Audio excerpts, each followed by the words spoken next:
John हम जिंदगी की राहों में अपनी तन्हा रवि के मारे हैं। हमें लो बाउंस पे खेलने की आदत है, तो जो बाउंस है वो हमें ज्यादा तंग करता है। Karachi is now number 3 in the world. Okay, so it is humongous. Stress को मैनेज करना भी is essential and not a luxury at all. हम सब बहुत खुश होते हैं जब आप आते हैं। 17 साल पहले मैंने आलमी उर्दू कॉन्फ्रेंस शुरू की। उस वक्त तो बिल्कुल नौजवान से बच्चे थे, तुम आते थे।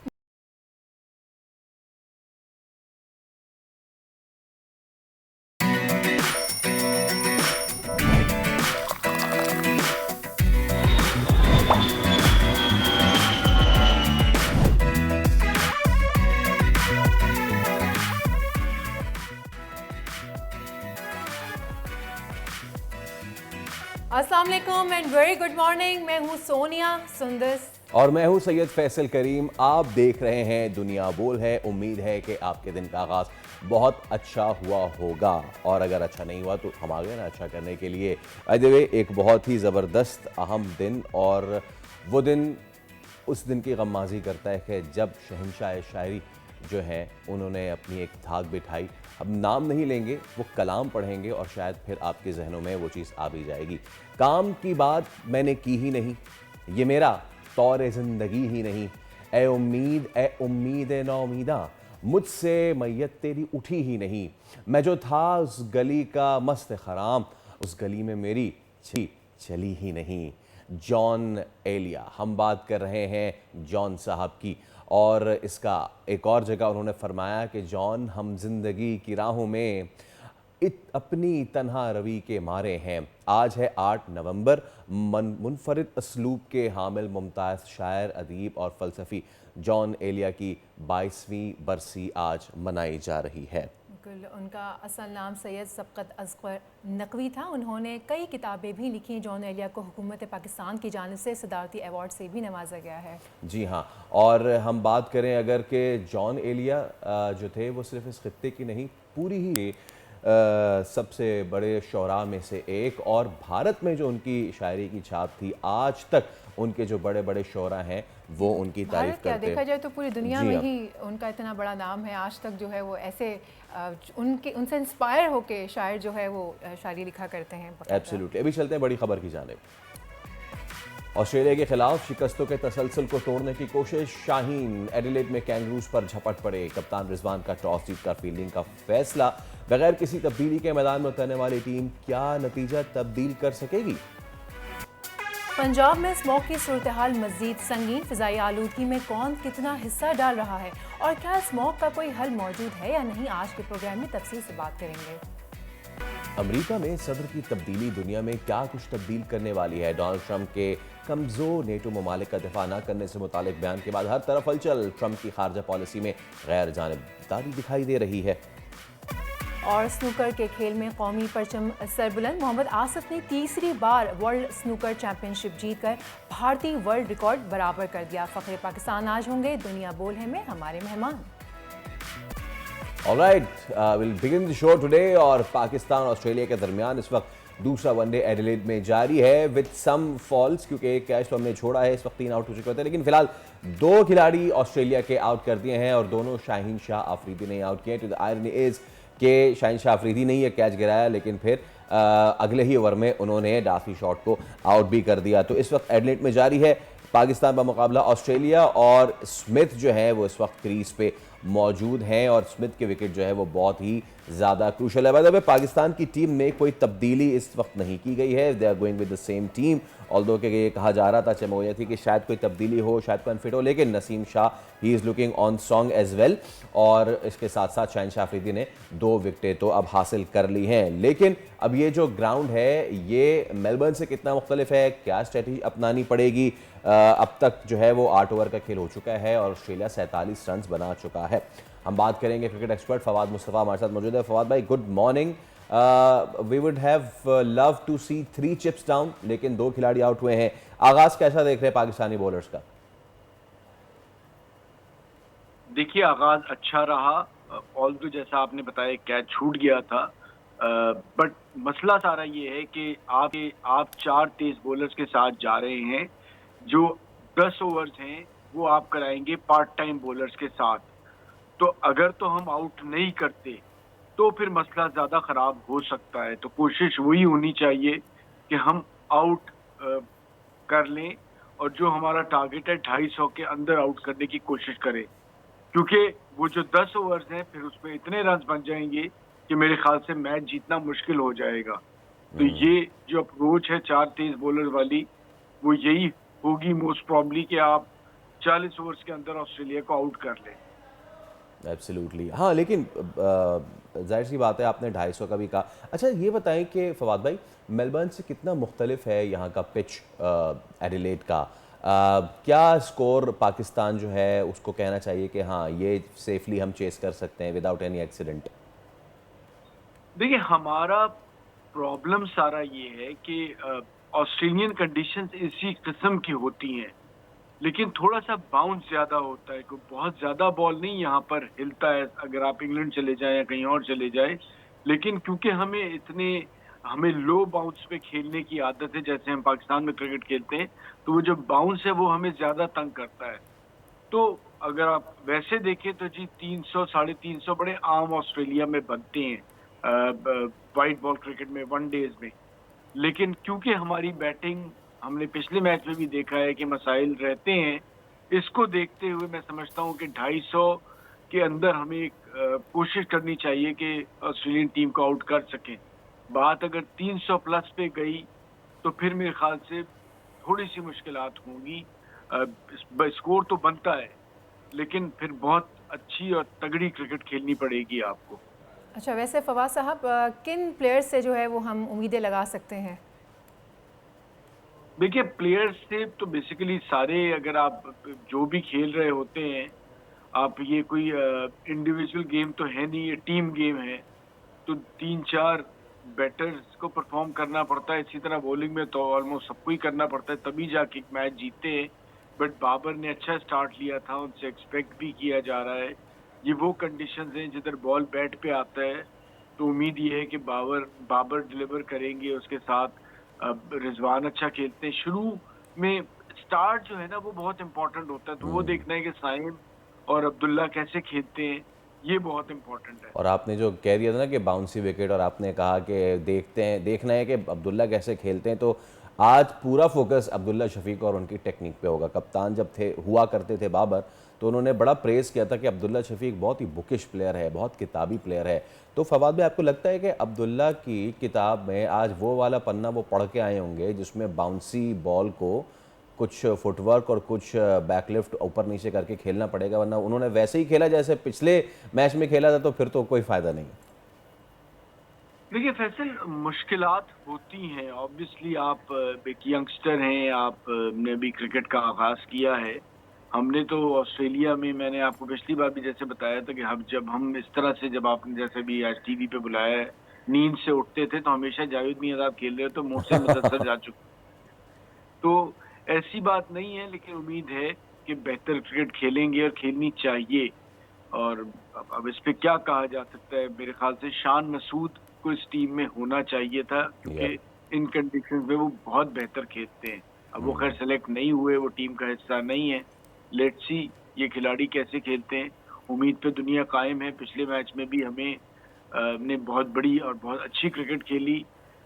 लेट्स सी क्या होता है, बट मैं समझता हूँ कि 250 तक का टारगेट जो है ना, उसके अंदर हमें रोकना चाहिए, और 250 हम कर भी सकते हैं। लेकिन बात 300 प्लस पे गई तो फिर वो टेक्निक और सारी चीज़ें जो हैं सबके ट्रायल भी हो जाएंगी ज़्यादा। फिलहाल करंट रन रेट के हिसाब से तो 300 ही लग रहा है, अगर इसी हिसाब से मामला चलते रहे। क्योंकि ऑस्ट्रेलिया में एक चीज़ जो देखी वो ये कि विकेटें गिरती रहें, but you keep on going with the flow, एक तो चीज़ है। दूसरी ये, पिछले मैच में नसीम ने बता दिया कि भाईजान अगर आप इन बॉलर्स के आगे भीगी बिल्ली बने तो फिर ये आपको ऐसा दबोचेंगे कि फिर आपकी नहीं चलेगी। अगर तो आज शुरू में सायम चार्ज पे जाते हैं, डू यू थिंक कि फिर थोड़ा मामला बेहतर हो सकता है? बिकॉज हमने देखा कि बहुत ज़्यादा बॉक डाउन होके हम खेल रहे थे जब बैटिंग कर रहे थे पिछले मैच में। ऐसे जो आपने बात की वो बिल्कुल ठीक है। ऑस्ट्रेलियंस जिस तरह खेलते हैं अब, और बल्कि अब आजकल जितनी भी मुल्कों में वनडे क्रिकेट खेली, विकेट आउट होने से उन्हें कोई फर्क नहीं पड़ रहा होता। वो अपने शॉट्स नहीं रोकते, वो खुल के खेल रहे होते हैं। ये हमारी अप्रोच अभी भी काफ़ी हद तक वही है कि हमारे अगर आउट होते हैं तो फिर हम लंबा खेलने की तरफ चले जाते हैं कि जी किसी तरह 50 ओवर पूरे खेलने हैं और आखिर में जाके वही 80s वाली क्रिकेट खेलनी है। बट अगर दुनिया भर में आप सारे मुल्कों को उठाएं और उनकी क्रिकेट को देखें ज़्यादातर, तो उनके खिलाड़ी अगर आउट भी होते हैं तो जो नया खिलाड़ी आता है वो अपने शॉट्स नहीं रोकता। तो मेरा कहना है कि अपने शॉट्स ना रोके, जिस तरह से हम एक खौफ में नजर आ रहे थे पहले वनडे में, वो ना करें। हार जीत तो खेल का हिस्सा है, खुल के खेलें। एब्सोल्युटली। अच्छा फवाद भाई, एक और चीज़ वो ये कि जब हम बॉलिंग की बात कर रहे हैं और अब हमें 2 पार्ट टाइमर से जाना पड़ेगा, क्या रिजवान सोच रहे होंगे या क्या उन्होंने स्ट्रैटेजी बनाई होगी कि फ़र्ज़ कीजिए हमारा प्लान ए तो 4 पेसर्स 10 विकेट्स, फ़र्ज़ कीजिए अगर ये नहीं होता तो हम कितना ज़्यादा उन पर रिलाई कर सकते हैं? पूरे 5 ओवर डलवाएंगे या फिर बीच में a one of from Saim, a one of from Salman Ali Agha? देखिए, ये देखा जाता है, आप जब चांस लेते हैं कि किस तरह का पहला ओवर किया, कम से कम आप 2 ओवर तो देते ही देते हैं, फिर उसके साथ फिर प्लान किया जाता है। जहाँ तक रिजवान की कप्तानी का ताल्लुक है तो नज़र आ रहा है पिछले मैच में भी और अभी भी कि वो एक बेहतर कप्तान है, उनका बड़ा अच्छा कप्तानी का एक्सपीरियंस है, तो वो उसी हिसाब से मैनेज करेंगे। लेकिन एक हमारा ये एरिया ऑफ कंसर्न तो है ना कि हमने 10 ओवर साइम से और सलमान अली आगा से करवाने हैं, तो वो तो एक थोड़ी सी परेशानी वाली बात तो है, ये एक हमारा थोड़ा सा कमज़ोर एरिया तो है।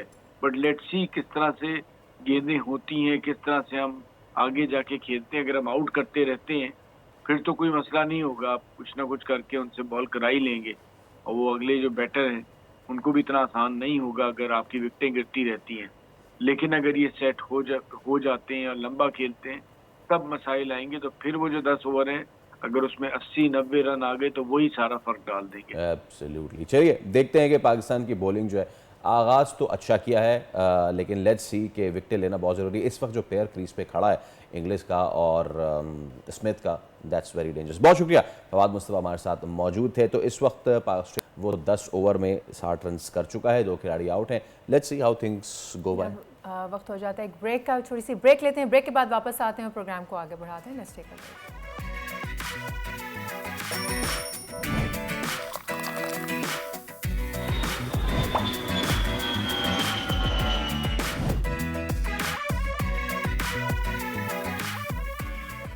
एक बार फिर आपको कहेंगे दुनिया बोले में खुशामदीद। अब हम बात करने जा रहे हैं इस मुल्क के राइट नाउ सबसे अहम मसले की, जिसने शहरियों की सेहत के साथ जो है वो बहुत ही ज़्यादा उनको जेपटाइज़ किया हुआ है। हम बात कर रहे हैं मौसम की, और मौसम में भी स्मॉग की। अब लाहौर समेत पंजाब के कई शहरों में इस वक्त स्मॉग है और फ़िज़ाई आलूदगी सेहत के लिए बेइंतहा ख़तरा बनी हुई है। अब हिफाजती इक़दाम तो किए ही जा रहे हैं, लेकिन क्या ये लॉन्ग टर्म है या नहीं, आज हम आपको बताने जा रहे हैं कि वो एक रीज़न क्या है सबसे बड़ा। That's was asked to surprise, और आपके लिए भी सरप्राइज होगा कि भट्टा या इंडस्ट्री या सबसे ज़्यादा जो स्मॉग का इस वक्त बन रहे हैं या फिर क्रॉस बॉर्डर से जो चीज़ आ रही हैं वो इसका रीज़न नहीं है। इससे पहले मैं आपको ये बताऊं कि लाहौर में right now air quality index क्या हो चुका है, 822।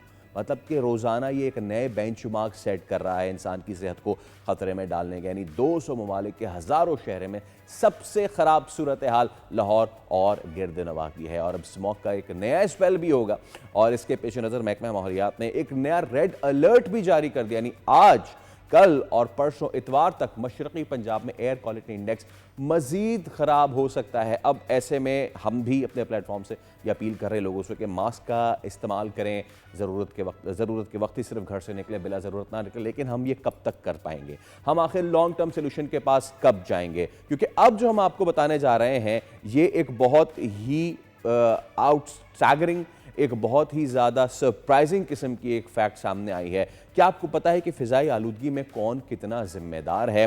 क्या जो पंजाब भर में जो भट्टे हैं, जो इंडस्ट्रीज़ हैं वो हैं? जी नहीं। इस वक्त हम आपको दिखा रहे हैं कि सबसे ज़्यादा जो माहौलियात को ख़राब कर रही हैं वो है ट्रांसपोर्ट। 83.15% जो माहौल को ख़राब करने में इस वक्त सबसे ज़्यादा हिस्सेदार है वो है ट्रांसपोर्ट। उसके बाद कहीं जाके फिर सनत आती है जिसका जो हिस्सा है वो 9.7% है। फिर ज़राअत की बात करें, यानी कि जो फसलें की बाक़ियात को जलाने के लिए, जिसको सबसे ज़्यादा जिसको कहते हैं ना हम हवा बनाया हुआ है कि जी यहाँ भी फसलें जलती हैं, भारत में भी फसलें जलती हैं, हवा यहाँ चल पड़ती है, उसके बाद माहौल ख़राब हो जाता है। तो उसका सिर्फ जो हिस्सा है माहौल को ख़राब करने में वो 3.9% है। कूड़ा करकट जलता है उसके बायस 3.6% है, और उसके बाद रही सही जो तिजारती सरगर्मियाँ हैं वो 0.14%, और डोमेस्टिक यानी घरेलू हम उसकी बात करें कि वहाँ से कितना कार्बन एमिशन हो रहा है तो वो है 0.11, विच टेक्स अस अगेन सबसे ज़्यादा द विलन जो सबसे खराब कर रहा है माहौल को, वो है ट्रांसपोर्ट। अब चलिए ट्रांसपोर्ट में भी कौन है विलन? क्या ट्रांसपोर्ट में बड़ी बड़ी गाड़ियां हैं, बड़े बड़े ट्रक्स हैं? जी नहीं। अगेन आपको जान के हैरानी होगी कि सबसे ज्यादा ट्रांसपोर्ट में भी जो खराबी पैदा कर रहे हैं वो है 2 स्ट्रोक जो व्हीकल्स हैं, वो जो हमारे मोटरसाइकिल्स हैं और जो स्कूटर्स हैं, उनका जो अब ये एक मेजर है गीगाग्राम्स, और 104.76 गीगाग्राम्स की कार्बन एमिशन इस वक्त कर रहे हैं, आप देख सकते हैं। इसके बाद मोटर कार्स हैं जिनका जो हिस्सेदारी है वो 16.34% है, ट्रैक्टर्स हैं जो कि 64% हैं, और इसके साथ साथ ऑटो रिक्शा हैं जो कि 4.24% हैं, टैक्सीज हैं जो कि 31% जो है वो हिस्सा डाल रहे हैं, और मिनी बसेस और फ्लाइंग लग्जरी कोचेज हैं 0.14 गीगाग्राम्स की वो कार्बन एमिशन कर रहे हैं, विच अगेन टेक्स अस एक और सरप्राइजिंग फैक्ट, यानी 2 सरप्राइजिंग फैक्ट्स। पहला कि भट्टा या इंडस्ट्री या कुछ और या सरहद पार से कोई इस तरह का इतना ज़्यादा माहौल ख़राब नहीं कर रहा जितना ज़्यादा माहौल ख़राब कर रहा है हमारा अपना लोकल ट्रांसपोर्ट, और उस ट्रांसपोर्ट में भी सबसे ज़्यादा माहौल ख़राब कर रहे हैं क्या बड़े बड़े ट्रॉलर्स, क्या बड़े बड़े ट्रैक्टर्स? जी नहीं, 2 व्हीलर्स। कब हम इसकी तरफ तवज्जो देंगे? Over to you Sonia. अभी आपने देखा कि लाहौर की जो सूरत हाल है वो कितनी ख़राब है। माहिर माहौलियात हमारे साथ मौजूद हैं, यासर शाहब साहब, उनसे बात करते हैं। अस्सलाम वालेकुम, welcome to the show. Sir, Lahore में एयर क्वालिटी इंडेक्स 822 मतलब नाकाबिले यकीन हद तक बढ़ चुका है, और दुनिया में आलूदा तरीन शहर जो है वो लाहौर अब तस्वुर किया जा रहा है। कैसे, क्या कहेंगे आप इसके बारे में? मुझे खौफ आता है, मुझे उन बच्चों का ख्याल आता है जो लाहौर में रहते हैं और जो अब घर में बैठे हुए हैं, स्कूल बंद हैं, तो आप सोचें कि वैसे ही बच्चे कितने परेशान हो जाते हैं, स्कूल का मामूल अगर ना हो तो जो लोग बाहर काम करते हैं जिनको करना पड़ता है, my heart goes out to them, my heart goes out for Lahore की कितनी ख़राब सिचुएशन है। भी आप बता रहे थे, थोड़ा सा इसके ऊपर डिस्कस कर लेते कि मैं एग्जैक्टली यही चीज़ जो यासिर भाई सबसे ज़्यादा इस वक्त जो हमारे लिए सरप्राइजिंग है कि हमने इतनी बातें की, गवर्नमेंट भी कह रही है कि जब हम भारत से बात करेंगे क्लाइमेट डिप्लोमेसी करेंगे, धान ना जलाएं, इसके साथ साथ भट्टा है और उसको हम बंद कर रहे हैं, सारी चीज़ें। This is to me very surprising. सबसे ज़्यादा जो द डेविल है दैट्स ट्रांसपोर्ट। जी हाँ, बिल्कुल। मुझे भी मैंने ये वाली फिगर्स जो शेयर की व्हाट्सएप पे दोस्तों के साथ, तो देवर सरप्राइज, वो समझ रहे थे 10 होगा, 15% होगा ट्रांसपोर्ट का, लेकिन नहीं, even in Karachi it is 60%। According to our own studies, हमने सारा डेटा पिछले 20 साल का जमा करके देखा है कि एयर क्वालिटी और पेट्रोलियम का यूज़ ये डायरेक्टली लिंक्ड है, यानी जितनी गाड़ियाँ पेट्रोल जलाएंगी उतना ही आपकी शहर की एयर क्वालिटी ख़राब होगी। So there is a direct link. और ये पिछले कितने सालों से ख़राबी कर रहे हैं हम? ये आप देखें कि यानी कराची जो है it's one of the largest cities in the world. अगर आप उसकी रियल फिगर्स देखें, विच इज़ अबाउट 30 मिलियन, क्योंकि एक्चुअल सेंसस की फिगर्स है ही नहीं। ये भी एक बड़ा मसला है। तो Karachi is now number 3 in the world, ठीक है। So it is humongous. इसी तरह से Lahore, it's one of the largest cities in the world. Karachi से टोटल जितना एमिशंस और ये फ़िज़ाई आलूदगी, एयर पोल्यूशन जो निकलता है, it's twice that of Lahore in size, in volume, पता है। And but we are lucky कि कराची में गर्मियों में we have a strong sea breeze, it actually takes it away, ठीक है, वो ढकेल देती है लिटरली, ठीक है। लेकिन विंटर में नहीं होता है because you don't have that air. उसके नतीजे में हमारी हवा के अंदर वो सस्पेंडेड रहता है सारा। मतलब कि जितना लाहौर में अभी स्मॉग हुई भी है फ़िज़ा, तो उतनी ही कराची में भी है। ओके, सो जो स्केल है ना इसका, सो इट्स लाइक टेम्परेचर, जैसे आप हीट देख लेते हैं ना, सो एयर क्वालिटी का भी एक स्केल है, ठीक है, and it's colour coded also. So under 50 is great, you know, it's green, फिर yellow, orange, red, very unhealthy, फिर उसके बाद maroon and purple. Okay, so by the time you hit purple that means 350. So Karachi का maximum 350 होता है, but Lahore I have seen readings of 1700. वाह. You know, 50 कहाँ और 1700 कहाँ. I mean that's like almost like you know. Okay, तो हम 10 जहर इनहेल कर रहे हैं. Actually, हम जहर इनहेल कर रहे हैं, हमारी आंखों में जा रहा है. यासिर भाई, नाउ द थिंग इज कि हमने देखा कि स्कूल्स बंद कर दिए हमने और ये सारी चीज़ें कर दी. Obviously that's not a permanent solution ना. या फिर हमने बात की कि जी हम अपने ग्रीन कवर को बढ़ाएं, क्योंकि ग्रीन कवर जितना होगा वो कार्बन सेक्वेस्टर करेगा. लेकिन हम ये फोर्टनाइट तो नहीं कर सकते. इस वक्त हमें सबसे ज़्यादा क्या करने की ज़रूरत है विथ रिस्पेक्ट टू के अभी जो हो चुका है ट्रांसपोर्ट के हवाले से, इस तरफ देखने की बहुत ज़रूरत है. अगर देखें जितना सीरियस मामला है, so I have to be blunt, ठीक है, कि जितना आपको शहर के अंदर क्लीन एयर जोन्स बनाने हैं जिसमें कि पेट्रोल या डीजल की गाड़ी नहीं जाएगी, ठीक है, only electric vehicles, that is the solution. और जितनी तेज़ी से सोलर पे हम लोग जा रहे हैं, उतनी ही तेज़ी से we have to go to electric vehicles, electric public transport. That's number 1 and that is the thing. तो कम करनी है. But then the largest segment, जैसा आपने कहा भी कि टू व्हीलर्स का जो है ना, they are more polluting basically. तो and because of our economic conditions लोग ज़्यादा बाइक्स पे, मोटर बाइक्स पे चले गए. So all of them have to shift to electric bikes, ठीक है.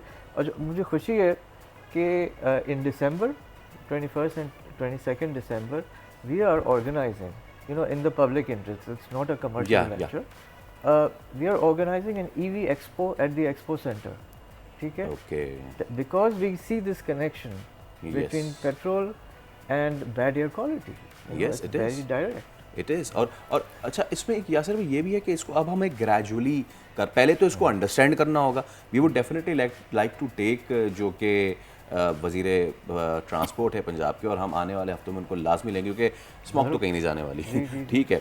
अच्छा, हमें इसको ग्रेजुअली फिर यासिर साहब करना पड़ेगा, बिकॉज हम एकदम से अपना व्हीकल्स कम नहीं कर सकते. आइडियल सिचुएशन में तो हम ये करना चाहिए था हमें कि जी हम, क्योंकि हम सबके पास गाड़ी है, हम सबके पास बाइक है, मास ट्रांजिट पे सबसे पहले हमें जाना चाहिए था.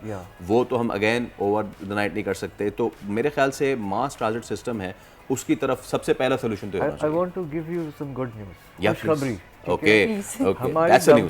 हमारी गवर्नमेंट ईवीज के मामले में, Punjab government, federal government, they are dead serious.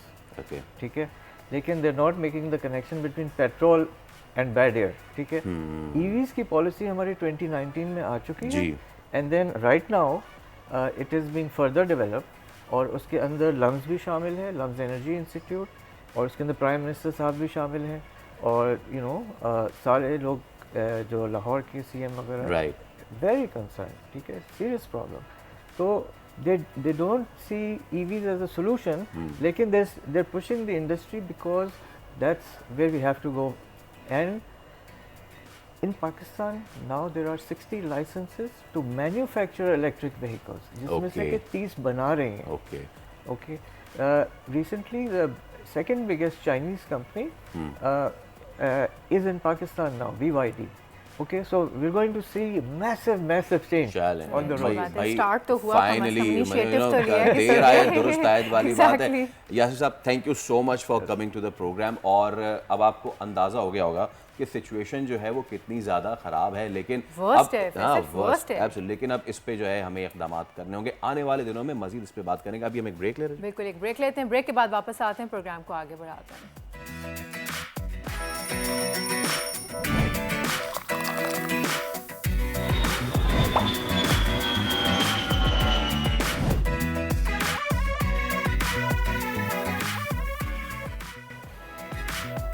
Welcome back. बात करते हैं कुछ स्पोर्ट्स के मैदान से. पाकिस्तान का फ़ख्र मोहम्मद आसिफ एक मरतबा फिर पाकिस्तान का नाम रोशन करने में कामयाब हुए. कौमी स्नूकर स्टार मोहम्मद आसिफ ने तीसरी बार वर्ल्ड स्नूकर चैंपियनशिप का टाइटल जीत लिया है. इससे पहले आसिफ ने साल 2012, 2019 में भी वर्ल्ड स्नूकर का फाइनल जीता था। 5 साल बाद दोबारा टाइटल वो अपने नाम कर चुके हैं। इस बार उन्होंने ईरानी हरीफ को 3 के मुकाबले 5 फ्रेम से उन्होंने शिकस्त दी। इवेंट कतर में हुआ था। आसिफ की परफॉर्मेंस आउट क्लास रही थी। सेमीफाइनल में उन्होंने साइप्रस के माइकल जॉर्जिवा को भी 3 के मुकाबले 5 फ्रेम से हराया था और क्वार्टर फाइनल में यूएई के शहाब को 4-1 से शिकस्त दी थी। मोहम्मद आसिफ आज हमारे साथ मौजूद है, दुनिया बोल है के मेहमान है, उनको वेलकम करते हैं। आसिफ भाई, सबसे पहले तो बहुत बहुत मुबारकबाद आपको। आपके जो वर्ल्ड IBSF तीसरे स्नूकर चैंपियनशिप टाइटल पर सबसे पहले मुबारकबाद। तीसरी बार चैंपियनशिप जीती है और भारतीय खिलाड़ी जो है पंकज एडवाणी का रिकॉर्ड बराबर कर दिया है। कितनी अहम है ये कामयाबी आपके लिए? अल्हम्दुलिल्लाह जी, फीलिंग बहुत अच्छी है और मैं समझता हूँ कि ये पंकज के बाद सेकंड प्लेयर हूँ मैं जो 3 बार वर्ल्ड चैंपियनशिप जीत चुका हूँ अल्हम्दुलिल्लाह। और ये किसी भी कंट्री के लिए, किसी प्लेयर के लिए बहुत बड़ी अचीवमेंट है जी। वैसे आपने पहली चैंपियनशिप 2012, फिर 2019 और अब 2024 में ये टाइटल आपने अपना नाम किया माशाल्लाह। कौन सा टाइटल सबसे ज़्यादा मुश्किल तरीन था जीतना, और उम्र के साथ साथ महारत भी बढ़ती है, या आपकी उम्र जो है वो इस खेल में असरअंदाज हुई है? ज़रा कुछ बताएंगे आप? देखिए जी, सारे ही टाइटल मुश्किल थे, ऐसा नहीं कि कोई आसान टाइटल था। होता ये है कि एज के साथ चीज़ें जो हैं वो स्किल्स आपकी थोड़ा सा स्लो होती हैं, वो पहले जैसी नहीं होती। जब आप बिल्कुल भरपूर जवानी में होते हैं वो वैसा नहीं होता। तो ये थोड़ा सा टफ इस वजह से गिना जाएगा क्योंकि अब 40 के बाद मैं ये टाइटल जीता और इस पोजीशन में जीतना थोड़ा सा मुश्किल होता है। लेकिन अल्हम्दुलिल्लाह कि मैं ये टूर्नामेंट थ्रू आउट बहुत अच्छा खेला और मैंने ये टाइटल अपने नाम किया। अच्छा आसिफ भाई, ये बताइए कि पंकज का रिकॉर्ड तो आपने बराबर कर दिया है, तोड़ने के लिए कितने पुरअज़्म हैं?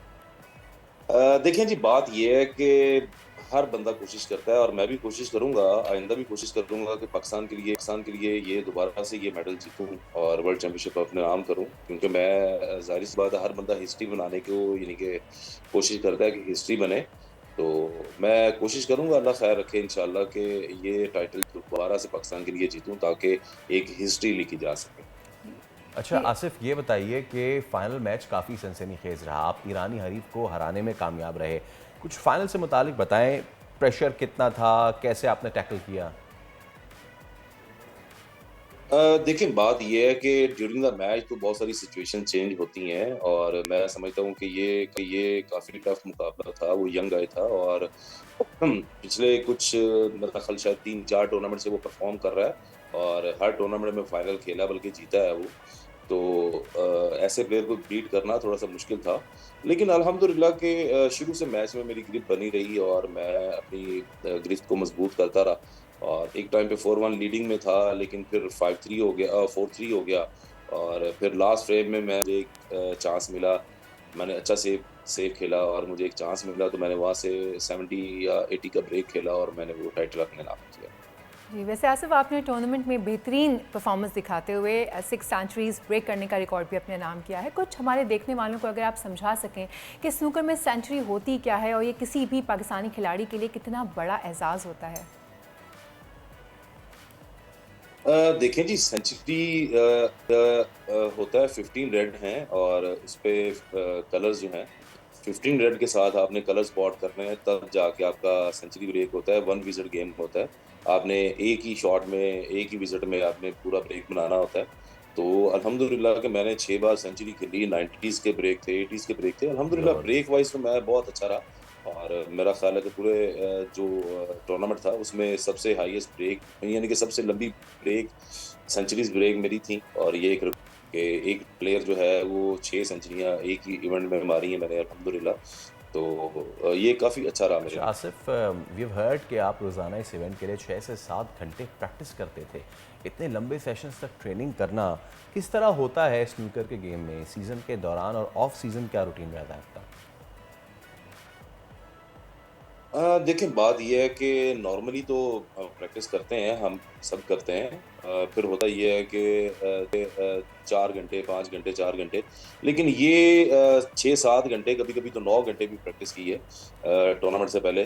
तो ये टूर्नामेंट में आने से पहले अपना कॉन्फिडेंस लेवल जो है उसको बूस्ट करना होता है, फिर वो चीज़ों पे काम करना होता है, अपनी सेफ्टी पे, पॉटिंग पे, सब चीज़ों पे काम करना होता है। तो अल्हम्दुलिल्लाह कि लास्ट मैंने कुछ दिन जो है वो 15 दिन जो है ना, मैंने 6 to 7 आवर्स जो है कम से कम मैंने प्रैक्टिस की है और अल्हम्दुलिल्लाह के उसका रिजल्ट ये है कि आज मैं दोबारा से वर्ल्ड चैंपियन बना। जी, वैसे आसिफ, आप हमेशा स्नूकर के खिलाड़ियों को लेकर हुकूमती अदम तवज्जो पे बात करते रहते हैं। अब 3 बार वर्ल्ड टाइटल जीतने का वर्ल्ड रिकॉर्ड बराबर करने के बाद आपको क्या उम्मीद है हुकूमत से? और पाकिस्तान में स्नूकर पर भी आप हुकूमत की तवज्जो करवाने में कामयाब हो पाएंगे? देखें जी, ये बेसिकली मेरा काम नहीं है इस चीज़ पे तवज्जो एग्जैक्टली। दिलाना। ये आपके अपना चैनल के तवज्जो से मैं बात कर रहा हूँ कि ये आप मीडिया को भी हाईलाइट करना पड़ेगा। ऐसा नहीं है कि हम अकेले कुछ कर सकते हैं। प्लेयर क्या करेगा? प्लेयर का काम है परफ़ॉर्म करना, और अल्हम्दुलिल्लाह कि मैं आज तक वो सारी परफ़ॉर्मेंस जो है वो बेहतरीन परफ़ॉर्म दे दे चुका हूँ। पूरी दुनिया में 2 ही खिलाड़ी हैं, मैं हूँ और पंकज है, जो 2 बार यानी कि आईबीएसएफ के 3 बार वर्ल्ड चैंपियनशिप जीत चुका है। तो मैंने तो अपने तौर पे जो करना था वो मैं कर चुका हूँ। अब बात ये है कि गवर्नमेंट को चाहिए कि प्लेयर्स को सपोर्ट करें, प्लेयर को, क्योंकि मैं हमेशा यही कहता हूँ कि हमारे प्लेयर्स के अंदर बहुत ज़्यादा पोटेंशियल है और हमारे प्लेयर्स जो हैं वो मेहनत भी करते हैं। लेकिन फ़र्क सिर्फ़ यहाँ पे आता है कि जब उनको वो फैसिलिटीज़ नहीं मिलती जो मिलनी चाहिए, और उनको जब कुछ डिपार्टमेंट नहीं आते, तो उनको मुश्किल होता है अपनी फैमिली को लेके चलना, फिर गेम को लेके चलना। क्योंकि आप 6 से 8 घंटे किसी एक गेम को दे देते हैं या किसी काम में दे देते हैं, फिर आपकी बॉडी भी एग्ज़ॉस्ट हो जाती है और काम नहीं कर सकते। ये फुल टाइम जॉब है जो हम कर रहे हैं अल्हम्दुलिल्लाह, और बहुत सारे प्लेयर कर रहे हैं पाकिस्तान के लिए। तो उनको जब तक वो डिपार्टमेंट सिलसिला नहीं चलेगा, तब तक वो प्लेयर परफ़ॉर्म करना उनके लिए मैं समझता हूँ कि नामुमकिन है। अच्छा, अरशद नदीम की कामयाबी के बाद हुकूमत की तवज्जो दीगर खेलों की जानिब बढ़ी तो है, काफ़ी एथलीट्स को हुकूमती सरपरस्ती हासिल हुई तो है। आपके साथ हुकूमती मदद किस हद तक है? देखिए, बात ये है, मैं तो अभी यहाँ पे हूँ। मुझे तो नहीं पता कि वहाँ पे क्या सिचुएशंस हैं, क्या सिचुएशन है, क्या चल रहा है वहाँ पे।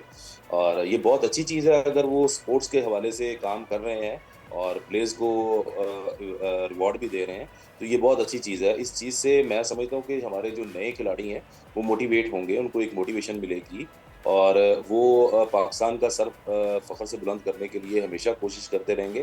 तो ये अच्छा इनिशिएटिव है। अल्लाह करे कि बाकी जैसे बाकी गेम्स में हुआ है, ऐसे हमारे साथ भी हो। आसिफ भाई, बहुत बहुत आपको मुबारकबाद एक बार फिर से, और उम्मीद करते हैं कि आप इसी तरीके से पाकिस्तान के लिए फतूहात जो है वो लाते रहें। अभी हम एक ब्रेक ले रहे हैं। बिल्कुल, एक ब्रेक लेते हैं और ब्रेक के बाद वापस आते हैं। Let's take a break.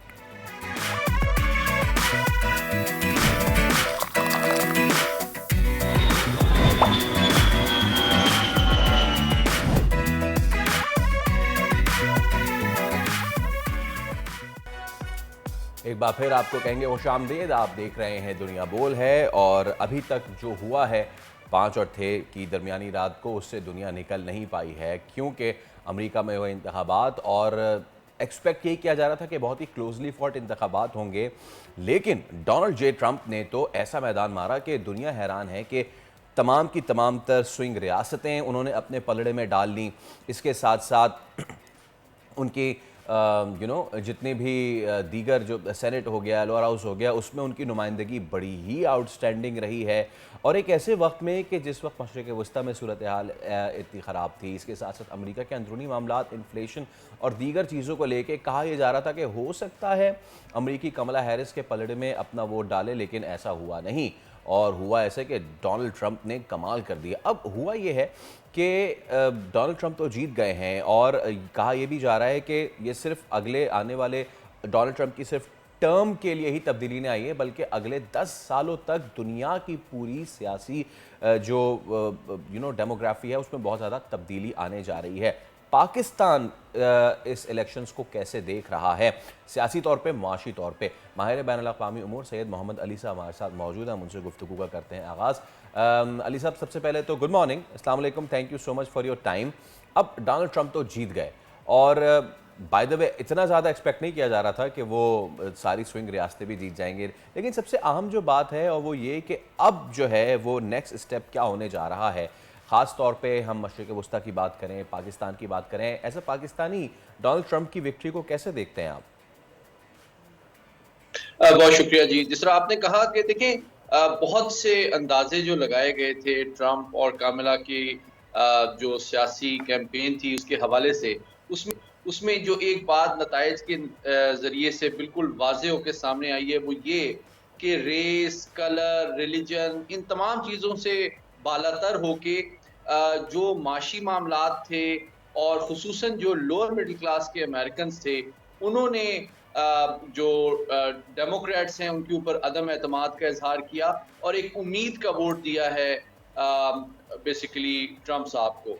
लेकिन अब इसके नतीजे में जो ट्रंप इंतज़ामिया अब मार्ज़े वजूद में आएगी वो बहुत पावरफुल होगी दो वजह से। एक तो ये कि जिस तरह आपने कहा, ना सिर्फ उन्होंने स्विंग रियासतों का एतमाद हासिल किया, बल्कि सेनेट और ऐवान नुमाइंदगान में भी उनको अक्सरियत जब हासिल हो जाएगी तो इनके पास अपनी मर्जी के कवानीन में तब्दीली लाना और नए कवानीन बनाना, अपने नज़रियात और ऐलानात के मुताबिक उन पर अमल दरामद करना इस्टेब्लिशमेंट की तशवीश के बावजूद आसान हो जाएगा।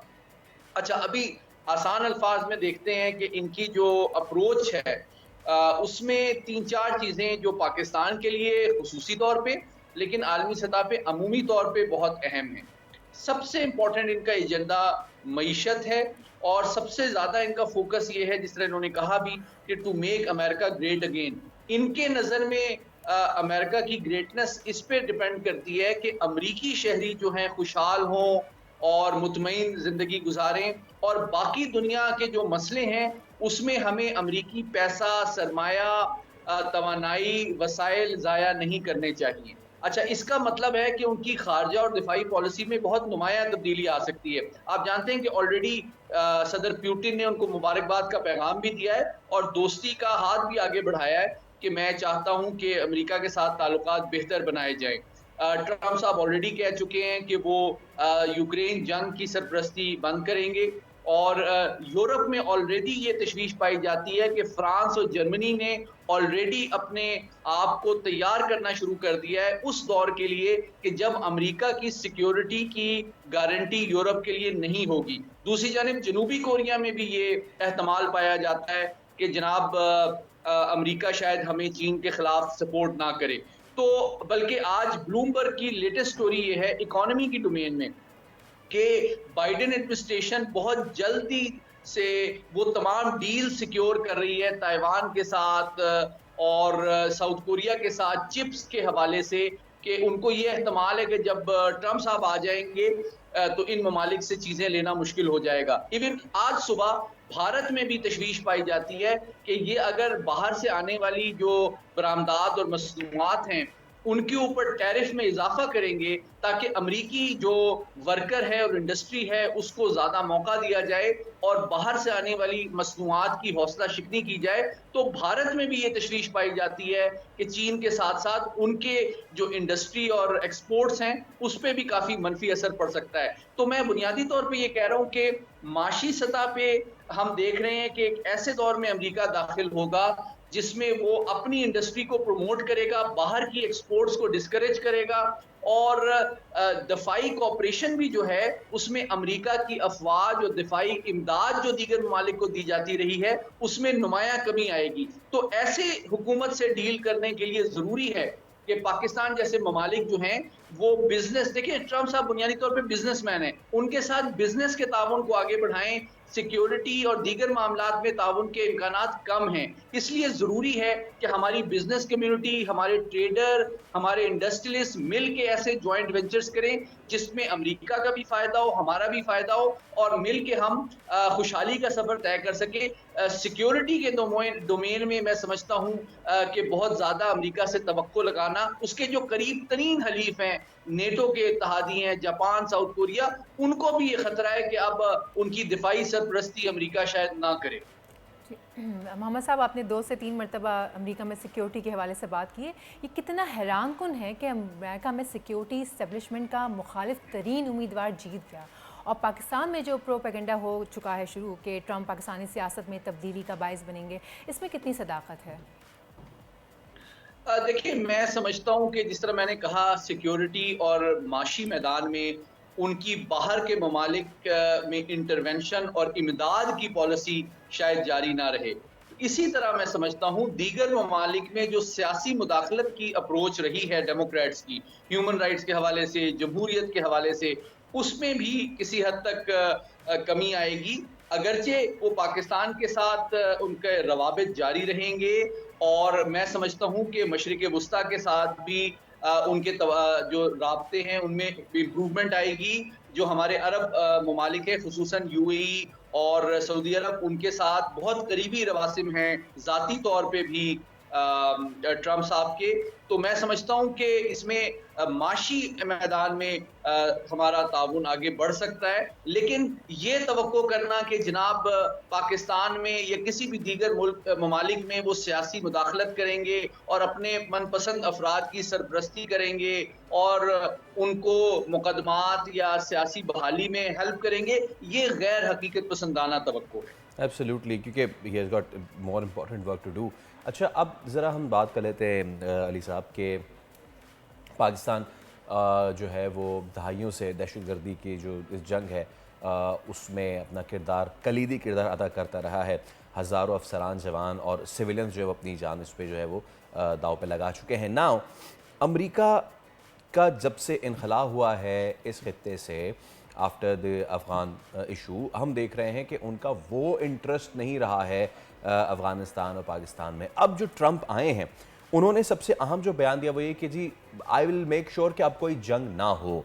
तो इस पैराए में डू यू थिंक कि ये वाली चीज़ है वॉर अगेंस्ट टेरर, और पाकिस्तान में जो बची कुछ चीज़ें रह गई हैं वॉर अगेंस्ट टेरर को लेके, क्योंकि ज़्यादातर पे अपने काबू पाया है, उसको लेके ट्रंप की क्या पॉलिसी रहेगी पाकिस्तान के साथ? बहुत अहम सवाल है। देखिए, 3 बातें मैं क्विकली आपके सामने रखना चाहता हूँ। तारीख का अगर मुतालिया करें, 50 साल में जितनी रिपब्लिकन एडमिनिस्ट्रेशंस आई हैं, अमूमी तौर पे उन्होंने तेल और गैस की इंडस्ट्री और दिफाई इंडस्ट्री की सरपरस्ती की है, और इसीलिए दिफाई कॉपरेशन पाकिस्तान के साथ और दीगर ममालिक के साथ रिपब्लिकन एडमिनिस्ट्रेशन, चाहे वो निक्सन हो, रीगन हो, बुश हो, उनके दौर में पाकिस्तान का बढ़ा है। लेकिन जिस तरह आपने भी कहा कि ट्रंप साहब जो हैं एक रवायती रिपब्लिकन लीडर नहीं हैं, और वो फौजी इमदाद और फौज कशी के नजरियाती तौर पे मुखालिफ हैं। वो अमरीकी जानों और सरमाए को दीगर ममालिक की दिफाई इमदाद पे ज़ाया नहीं करना चाहते। वो कहते हैं कि आप अपनी सिक्योरिटी के खुद को खुद संभालें। तो दहशतगर्दी का चूंकि एक आलमी चैलेंज है, तो मैं यकीन से कह सकता हूं कि इसमें पाकिस्तान और अमेरिका का दिफाई ताउन आगे चलता रहेगा। लेकिन इस बात की तवक्को करना कि बड़े पैमाने पे कोई दिफाई इमदाद की जाएगी या माशी इमदाद दीगर ममालिक की जाएगी, तो ये ऐसा बिल्कुल भी नहीं करेंगे ट्रंप साहब। लेकिन वो बिजनेस में इंटरेस्टेड होंगे कि जनाब आप ऐसे वेंचर्स लेके आए। देखिए, अभी पाकिस्तान माइनिंग की बात कर रहा है, पाकिस्तान टूरिज्म इंडस्ट्री को फरोग देने की बात कर रहा है। खुद ट्रंप साहब के जाती तौर पे बहुत बड़ी दुनिया में होटल चेन है, उनके बहुत सारे एंटरटेनमेंट इंडस्ट्री में उनका स्टेक है, और जैरेड कुशनर साहब जो हैं वो उनके माशी मफादात का भी बहुत अहम उनको आगे बढ़ाने में उनका रोल रहा है। तो अगर हम टूरिज्म इंडस्ट्री को अमेरिका के साथ मिलके, होटल इंडस्ट्री को और माइनिंग इंडस्ट्री को में अमेरिकन इन्वेस्टमेंट लेके आते हैं, तो यकीनी तौर में अमेरिकन इसमें इंटरेस्ट लेंगे। लेकिन अगर आप ये तवक्को करें कि हमारी माशी इमदाद बहाल हो जाएगी और दिफाई इमदाद बहुत बड़े पैमाने पे होगी, तो इसके इम्कानात कम हैं। बहुत शुक्रिया सैयद मोहम्मद अली साहब। और आपने राइटली ये पॉइंट आउट, अगर हम सयाहत को लेके अपने खित्ते के ममालिक से बात कर रहे हैं, मलेशिया और सऊदियों से बात कर रहे हैं, चाइना से बात कर रहे हैं, तो वाई नॉट एक जाल फेंके देखते हैं, कांटा फेंके देखते हैं, क्यों नहीं हम अमेरिकन इन्वेस्टर्स को अपनी तरफ लेके आते हैं, क्योंकि पोटेंशियल हमारे पास तो बहुत अच्छा हो जाएगा पाकिस्तान की इकोनॉमी के लिए भी। अब ब्रेक का वक्त हो जाता है, ब्रेक लेते हैं, ब्रेक के बाद वापस आते हैं। Let's take a break.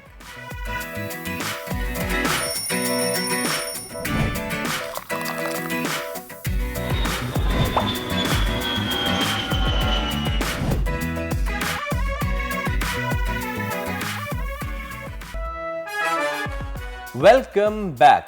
अब नहीं होगी किसी भी लव स्टोरी की सैड एंडिंग, क्योंकि यूफोन 4G के पास डेटा बहुत है। यूं तो सोनी और महिवाल भी मॉडर्न हो गए हैं। सोनी मिलाती है video call to her Mahiwal, क्योंकि यूफोन 4G के पास डेटा बहुत है। सोनी और महिवाल को एक दूसरे से प्यार बहुत है, क्योंकि दोनों के पास डेटा बहुत है। Thanks to Ufone 4G weekly grand offer, अब सोनी नहीं करती दरिया पार टू मीट हर महिवाल, सीधा मिलाती है वीडियो कॉल पूछने के लिए उसका हाल, क्योंकि सोनी के पास यूफोन 4G और यूफोन 4G के पास डेटा बहुत है। बी लाइक सोनी और Mahiwal, get Ufone 4G weekly grand offer and do it all. Ufone 4G के पास डेटा बहुत है। सोनी और महिवाल की फोक टेल को मिल गया है अब मॉडर्न twist. इस क्लासिकल से डिजिटल तक के सफर को जानिए with Ufone 4G new at data story. आजकल तो फोक टेल को भी मिल रहा है मॉडर्न टेस्ट यूफोन 4G की ब्रांड न्यू डेटा स्टोरी में। देखिए सोनी महिवाल का क्लासिकल से डिजिटल तक का सफर। चलिए शो के सिलसिले को बढ़ाते हैं आगे। और आजकल बड़ा स्ट्रेस चल रहा है पूरी दुनिया में, पूरे मुल्क में, पूरे पाकिस्तान में, पूरे कराची में, पूरे शहर में, सब जगह, हर जगह, एवरीवेयर। तो क्या किया जाए फिर इस स्ट्रेस का भाई? स्ट्रेस का क्या किया जाए? स्ट्रेस को ना मैनेज करना सीखना चाहिए। स्ट्रेस मैनेजमेंट एक चीज़ होती है और उसको उस काउंसलिंग होती है, सेशंस होते हैं, वेलनेस कोचेस होते हैं जिनके पास आप जाते हैं, अपना हाल अहवाल बयान करते हैं। लेकिन उससे भी पहले ये आइडेंटिफाई करके या एक्सेप्ट करने की ज़रूरत है कि हाँ स्ट्रेस है। हाँ, ये लोग एक्सेप्ट नहीं करते हैं। हम हमेशा यही सोचते हैं कि अरे स्ट्रेस ये तो पुल के उस पार वाली बीमारी है, बट ये ना पुल के इस पार देखती ना पुल के उस पार देखती है। स्ट्रेस एक चीज़ है जो कि आपको अंदर ही अंदर ऐसा खाती है कि आपको अंदाज़ा नहीं होता। बट फिक्र ना करें, स्ट्रेस ना लें, क्योंकि स्ट्रेस को पकड़ने के लिए भी बहुत सारे तरीके हैं। वेलनेस कोच नाजिया मिर्ज़ा हमारे साथ मौजूद हैं। अस्सलाम वालेकुम Nazia, thank you so much for coming. Thank you for having me on the show. It's a pleasure. और सबसे पहली चीज़ यही है कि आप पहले एक्सेप्ट कर लें कि हाँ देयर इज स्ट्रेस, डिनायल में ना जाएं। हाँ, बहुत इंपॉर्टेंट बात आपने कही, क्योंकि अमूमन लोगों को लगता है कि स्ट्रेस मैनेजमेंट कोई लग्जरी है, लेकिन it's essential and it's a life skill. जैसे हम और बहुत सारी चीज़ें जो हमारी ज़िंदगी की बेसिक बुनियाद हैं, उसी तरह स्ट्रेस को मैनेज करना भी is essential and not a luxury at all. क्योंकि इस वक्त अगर आप डेटा उठाएं और देखें रिसर्च को, तो 90% से ज़्यादा जो बीमारियां हैं और 90% से ज़्यादा जो डॉक्टर के पास हम जाते हैं, उसकी बेस जो रूट कॉज है वो स्ट्रेस है। बिकॉज जितनी भी बीमारियों के आप नाम ले लें, वो उसकी रूट कॉज स्ट्रेस ही है। तो अब आप ये देखिए कि कितना अहम है कि आप अपनी बॉडी के अंदर नुकसान आने से पहले, उस बीमारी में जाने से पहले, क्योंकि बीमार हो के एक तो आपने नुकसान भी उठाया और अब आप पैसे भी खर्च कर रहे हैं अपने इलाज के ऊपर। तो उससे बेहतर नहीं है कि आप प्रिकॉशनरी मेजर्स लें और पहले ही से सीख लें, जो कि बहुत आसान है। अगर थोड़ी small changes in your daily routine can make a huge difference. Certainly. मैं 2 पॉइंट्स उठाना चाहूँगी इसी एक आपके सवाल से कि स्ट्रेस मैनेजमेंट की जहाँ तक बात है तो वो मैनेज कैसे किया जाए, और दूसरा पॉइंट कि एक बड़ा कॉमन है कि स्ट्रेस बड़ों को होता है, बच्चों को क्या स्ट्रेस है, अरे ये तो बच्चा है, अरे ये तो अभी टीनेजर है, इसको क्या स्ट्रेस होगा। ये दोनों पॉइंट्स बहुत इंपॉर्टेंट हैं, तो आप दोनों में से कोई भी एक पॉइंट पिक कर लें, उसको बिल्कुल। मैं शुरू इससे करूँगी। आपने बड़ी अच्छी बात करी कि हमें ऐसा लगता है कि शायद बड़ों ही को स्ट्रेस है, लेकिन ऐसा नहीं है। एक छोटा बच्चा जो है वो भी स्ट्रेस से गुजरता है और उसके भी असरात even from the point of conception. जब एक मदर बच्चे को कंसीव करती है और वो किस तरह के माहौल में जो है गुजार रही है अपने वो 9 मंथ्स, वो इम्पैक्ट भी आप सोचें कि बच्चे के दुनिया में आने से पहले ही उसकी ज़िंदगी पे उसका असर हो रहा है। So answer to your question is कि नहीं, बच्चों को भी होता है।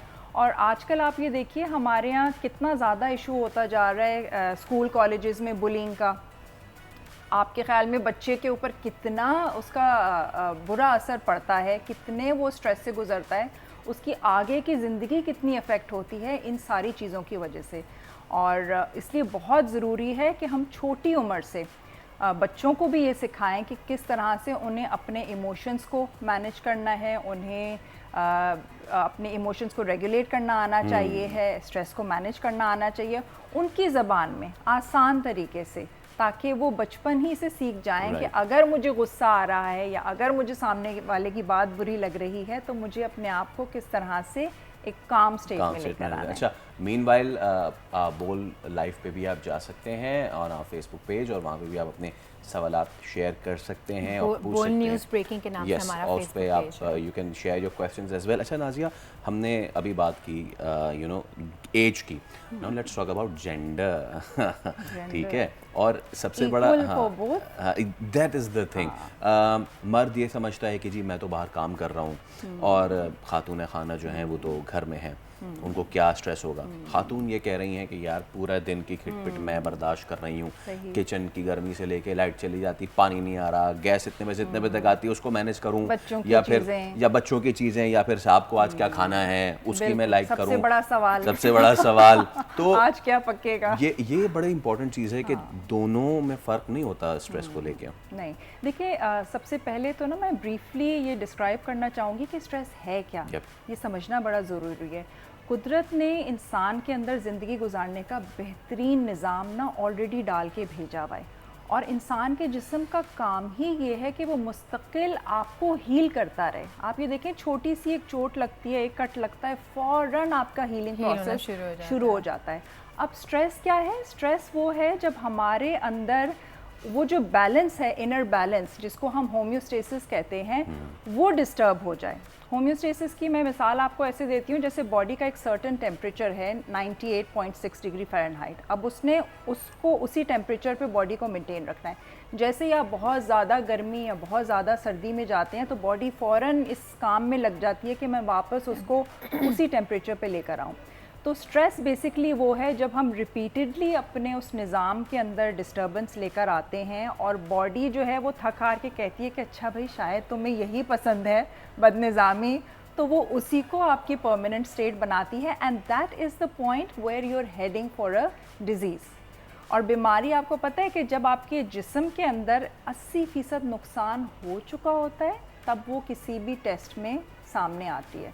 तो आप सोचें जो 80% का प्रोसेस बॉडी के अंदर है वो आपको पता ही नहीं है। अच्छा, वैसे डॉक्टर साहब, sorry to cut you off, फिर हमें एक सवाल आया है हमारे फेसबुक पेज पे कि जो स्ट्रेस मैनेजमेंट है इसको कैसे फिर हैंडल करें। अब स्ट्रेस आ गया है तो उसको किस तरह से मैनेज किया जाए। And that is the thing कि ऑफिस और घर उनकी चीज़ों को लेके, बिकॉज बूढ़े बूढ़े कहते थे कि भाई ऑफिस के जो परेशानी है वहीं छोड़ के जाओ, लेकिन अब तो हम वर्क फ्रॉम होम भी करते हैं। तो ऑफिस और होम स्ट्रेस को किस तरीके से बैलेंस करें? अच्छा देखिए, स्ट्रेस को मैनेज करना नंबर 1 बात ये कि ये टेक्निक्स हैं जो कि सीखी जा सकती हैं और ये बहुत सिंपल और सादा हैं। आप अपनी डेली लाइफ में 2-4 चीज़ें जो आज मैं आपके व्यूअर्स से शेयर करना चाहूँगी that they can practice at home, वो इसे कर सकते हैं। तो टिप्स के ऊपर बात करें पहले। Yes please. ठीक है, सो टिप्स में देखें, एक चीज़ मैं बताना चाहूँगी, कहलाती है बॉक्स ब्रीदिंग। बॉक्स ब्रीदिंग क्या है? 4-4-4-4, 4 सेकेंड 4 सेकेंड 4-4, 4 सेकेंड्स हम इनहेल करेंगे, deep breath to the count of 4, inhale 4, ठीक है। अब आपने यहाँ पे 4 सेकेंड अपनी ब्रीदिंग को होल्ड करना है, which is very simple, 4 second hold कर सकता है इंसान। अब 4 सेकेंड एक्सेल करें, 1 2 3 4, अब यहाँ पे 4 सेकेंड दोबारा से होल्ड करें, ठीक है। तो ये 4 का सेट है, ठीक है, 4-4 सेकेंड्स का जो आपने करना है। आप इसको 5 मिनट कर लीजिए। बहुत आसान है, बहुत आसान है, और आप इसे देखेंगे कि ये करते ही एकदम से आपका जो नर्वस सिस्टम है ना वो काम डाउन होगा। क्योंकि ऑफिस में फॉर एग्जांपल मुझे कोई बहुत अहम मीटिंग के लिए जाना है, मुझे प्रेजेंटेशन देनी है, मेरी कोई बहुत इंपॉर्टेंट कॉल है, मैंने कोई कॉल ऐसी रिसीव की है जो बहुत स्ट्रेसफुल थी, मुझे कोई ऐसी ईमेल करनी है जो कि मेरे लिए स्ट्रेसफुल है, तो इन सब चीज़ों से पहले अगर मैं ये 5 मिनट या 2 मिनट भी चलें आप टू बिगिन विथ कर लीजिए, तो आप ये देखेंगे कि एकदम आपका नर्वस सिस्टम जो है ना वो बैक टू नॉर्मल और काम डाउन स्टेट में आ जाएगा। क्योंकि कुदरत के निज़ाम में देखें, शॉर्ट टर्म स्ट्रेस तो हम ले सकते हैं, लेकिन जो क्रॉनिक स्ट्रेस है ना कि बार बार आप वही अपने अंदर लेकर आ रहे हैं कि मुझे ये अपना कुलीग बॉदर कर रहा है, मुझे ये बॉस परेशान कर रहा है, मुझे घर में सास या नंद परेशान कर रही है, या मुझे कोई पड़ोसी की बात बुरी लग रही है, तो ये सारी चीज़ें बार बार उस स्ट्रेस रिस्पॉन्स को ट्रिगर करती हैं, जो कि बॉडी के अंदर स्ट्रेस हार्मोन्स रिलीज़ करते हैं, which is cortisol and adrenaline. तो वो जड़ बनते हैं हमारे अंदर फिर बीमारियां पैदा करने के। तो छोटी छोटी टिप्स, जैसे मैंने एक ब्रीदिंग बताई, वो आप डेली बेसिस पे प्रैक्टिस कर सकते हैं। उसके अलावा 3 चीज़ें मैं और बताऊंगी।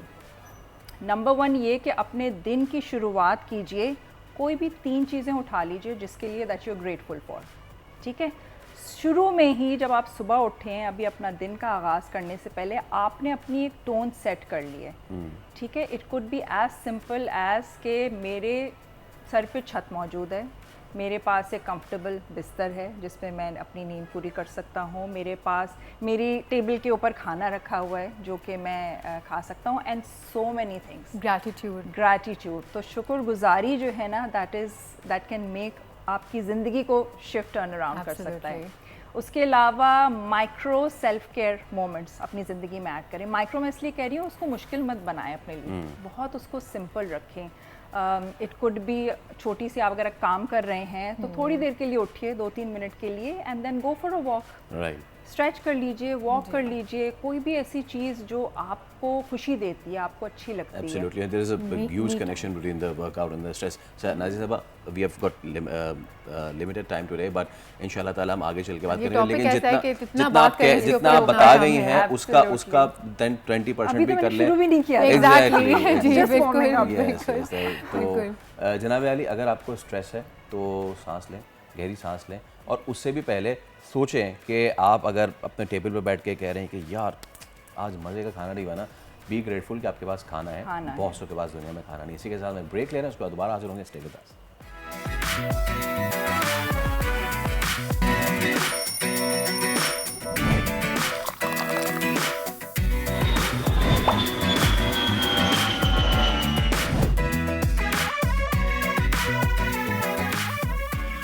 वेलकम बैक जनाब। बोल्ड एंटरटेनमेंट की बोल्ड कहानियों की दुनिया भर में धूम है। ड्रामा इंडस्ट्री में ख़वातीन और ख़ानदानी रिश्तों और अफेयर्स वगैरह को मौजू बनाकर तो सभी काम कर रहे हैं, लेकिन बोल्ड कहानी की अपनी ही क्लास है, क्योंकि बोल्ड एंटरटेनमेंट पर इस वक्त सोसाइटी के उन मसाइल को छेड़ा जा रहा है जिनका हल तलाश करना बहुत ज़रूरी है। यही वजह है कि बोल्ड कहानी की हर जुमे को नशर होने वाली किस्त का दुनिया भर में इंतजार किया जाता है। आज बोल्ड कहानी में जो कहानी पेश की जाएगी उसका नाम है टैक्स लगेगा।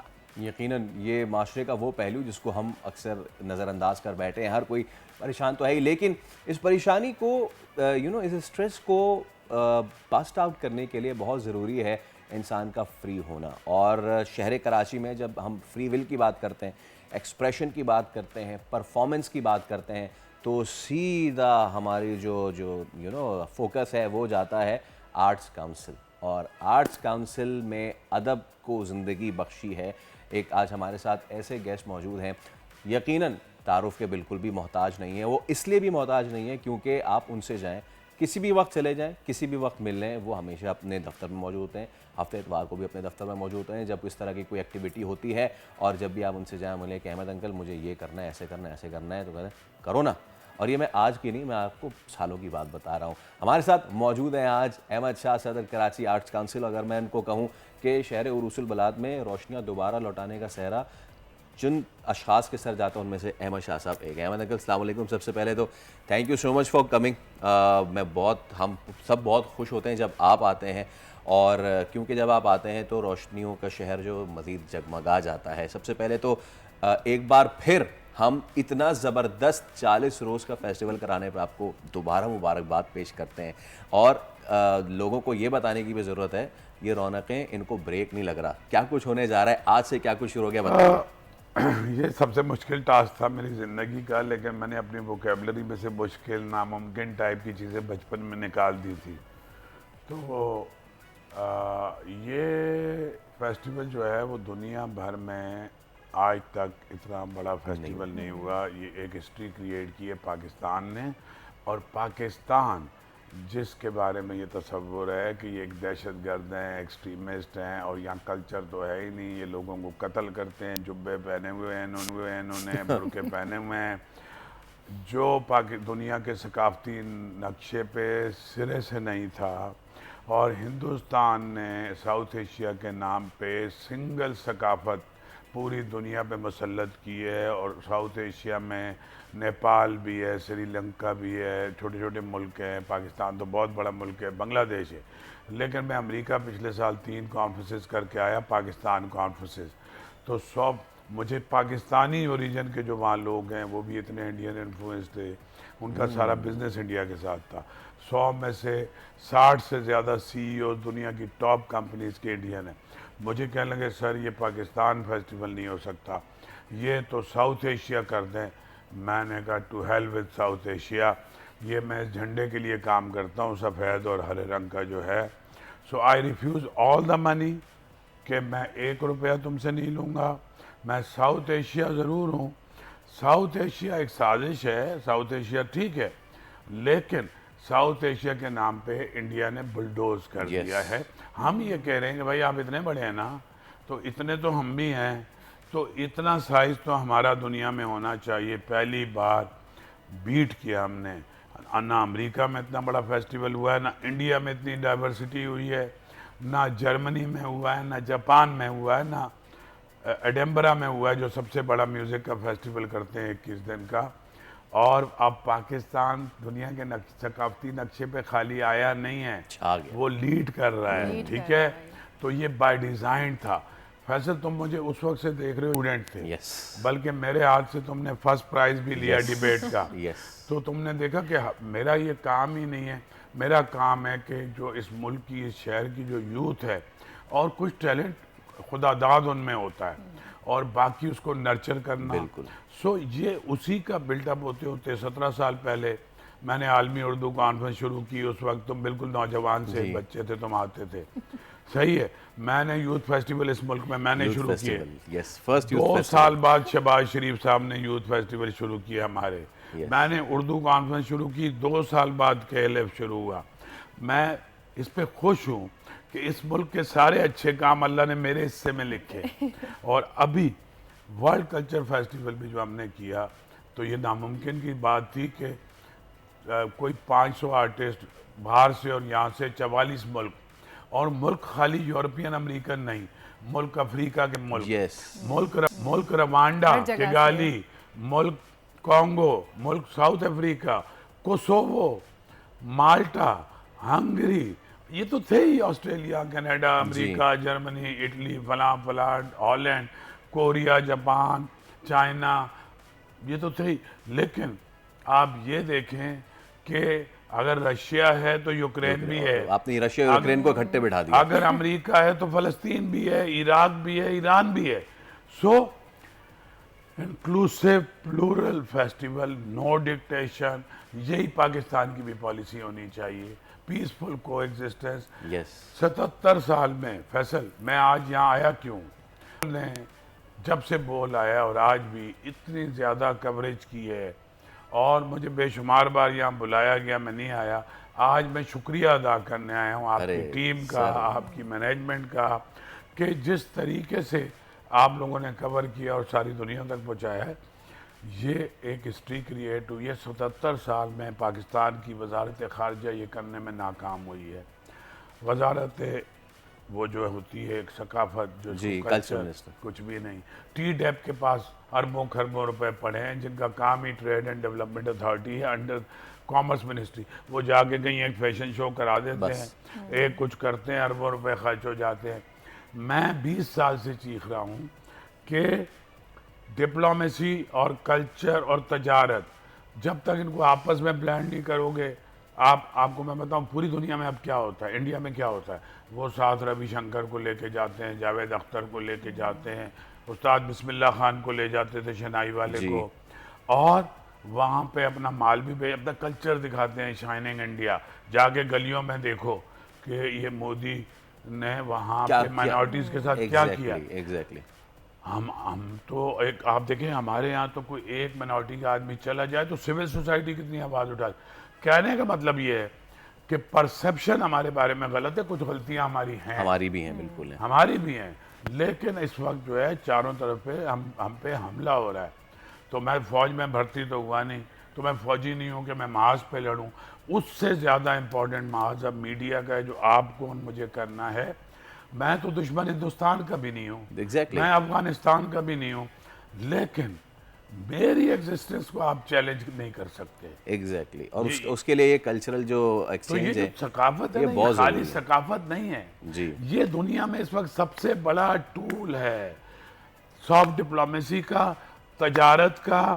और अपने अमेरिका ने क्या किया, हॉलीवुड क्रिएट किया, किस लिए क्रिएट Yes. किया, टीवी क्रिएट किया, किस लिए किया। फर्स्ट वर्ल्ड वॉर हुई, अब कितना सच उन्होंने बताया, कितना झूठ, ये किसको पता है? पूरी दुनिया ने जो फिल्में आपने देखी ना, फर्स्ट वर्ल्ड वॉर और जी, सेकंड वर्ल्ड उनको यही वॉर, पता है। वही वॉन पता है रियान सबको। एक्सप्रेस, रिवर ऑफ क्वाय, बैनर, फलाना डमका, लोगों ने किताबें नहीं पढ़ी कि ये विलन है या हीरो है, उन्होंने वो परसेप्शन बना दिया। ठीक है जी।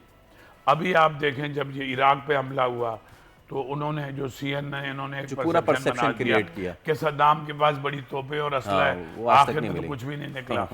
तो इस वक्त मीडिया जो है और कल्चर, यही पावर है। और मैं तो मुसलसल सरकास्टिक होकर भी कहता हूँ, अपनी हुकूमतों को कहता हूँ जो अरबाब इक़्तिदार हैं और अरबाब इख्तियार हैं, visible and invisible government both, कि खुदा के लिए हमें अपनी स्ट्रेटजी चेंज करनी पड़ेगी। मैं तो भाई 3.25 एकड़ के ऊपर एक जगह है जिसके साथ पूरे पाकिस्तान के इंटेलेक्चुअल जुड़े हुए हैं, बिल्कुल। आर्टिस्ट जुड़े हुए हैं, जर्नलिस्ट जुड़े हुए हैं, तुम्हारे जैसे नौजवान और तुमसे कम उम्र के नौजवान जुड़े हुए हैं। तो भाईजान मैं कश्मीर में भी जाके करूं, कोयटा में जहाँ कोई नहीं जाता, मायरा वहाँ- खान को मैं वहाँ लेके होकर गया आए, हूँ, सलाम है बिल्कुल। उसको, अनवर मकसूद को। उन्होंने अपने आप को खुदकुशी के लिए तैयार किया ना, जो परसेप्शन बना हुआ है कि जी बलोचिस्तान तो अलग हो गया। बिल्कुल। मायरा, अदनान सिद्दीकी, सारे बड़े और वहाँ पे पागलों की तरह लोगों ने मोहब्बत की। हम कश्मीर गए बॉर्डर पे, हमने वहाँ से मैसेज दिया, ठीक है, हम सक्कर गए, 2 लाख लोग आए, हम लाहौर गए, अभी हम पेशावर भी जा रहे हैं। आप हैरान हो रहे होंगे कि हमें क्या शौक है कि किसी दिन हम फट जाएं। नहीं, नहीं, पाकिस्तान की सकाफत, पाकिस्तान की जो फेडरेशन है ना, मैं मोहम्मद अली जिन्ना का फॉलोअर हूँ और अल्लाह ताला की उससे डरता हूँ खाली, और हुज़ूर सल्लल्लाहु अलैहि वसल्लम की जो इक्वालिटी, मसावात का असूल है। डिस्पैरिटी बहुत है इस मुल्क में। इस मुल्क की फेडरेशन में फॉल्ट लाइंस आ गई हैं, उससे फ़ायदा उठा रहे हैं हमारे दुश्मन, हमारे ही जो नेशनलिस्ट के नाम के ऊपर जो सियासत करके। इसलिए जा रहा हूँ कोयटा, खाली को गाना गाने थोड़ी जा रहा हूँ जी कोयटा, जी और इसलिए जा रहा हूँ सक्खर, और इसलिए जा रहा हूँ कश्मीर। सही। तो खुदा के लिए इसको एक पॉलिसी लेवल पे करें। और मैं तो इनको नहीं कह रहा मुझे वजीर बना दें, मुझे तो बनना ही नहीं है। मुझे कम से कम आप इस तरह की रिसोर्सेज तो दें बिल्कुल। कि पहले इस मुल्क को सिंधी, पंजाबी, बलोच, पश्तो, आपने देखा पहले उर्दू कॉन्फ्रेंस में तमाम ज़बानें शामिल कर ली, और अब तो हम उर्दू से ब्रुशुस्की तक जा चुके हैं। अहमद शाह साहब, क्योंकि वक्त हमारा वक्त कम है, हाँ। आज से Yes, लोगों के please. चेहरों हम पे यही मुस्कुरा- चाह रहे थे बस। लोगों के चेहरों पे मुस्कुराहटें बिखेरने के लिए 26 दिन का अवामी फेस्टिवल शुरू हो रहा है। अवामी थिएटर फेस्टिवल, उसकी कोई टिकट नहीं है, फर्स्ट कम फर्स्ट बेसिस पे है, एयर कंडीशन में है। ये वही रिवायत है जो उमर शरीफ, Right, मोइन बिल्कुल। अख्तर, खालिद अब्बास डार और अमानुल्लाह साहब और ये सोहेल अजीज़ी करते थे। उसका एक तबका है और वो खुश होता है। इतने गम देखे हैं इस मुल्क ने बिल्कुल। कि खुशी की इजाज़त और है। अब खुशियों को इजाज़त ही इजाज़त है। बहुत शुक्रिया अहमद शाह साहब, आप तशरीफ़ लाए। तो आज से फेस्टिवल भी शुरू होने जा रहा है और भी बहुत सारे इसी तरह की रौनकें। दुआ यही है कि इसी तरह इस शहर में जारी रहे। हम आपसे लेते हैं इजाज़त और आपसे मुलाकात होगी फिर। को रखिए अपना ख्याल। अल्लाह हाफ़िज़।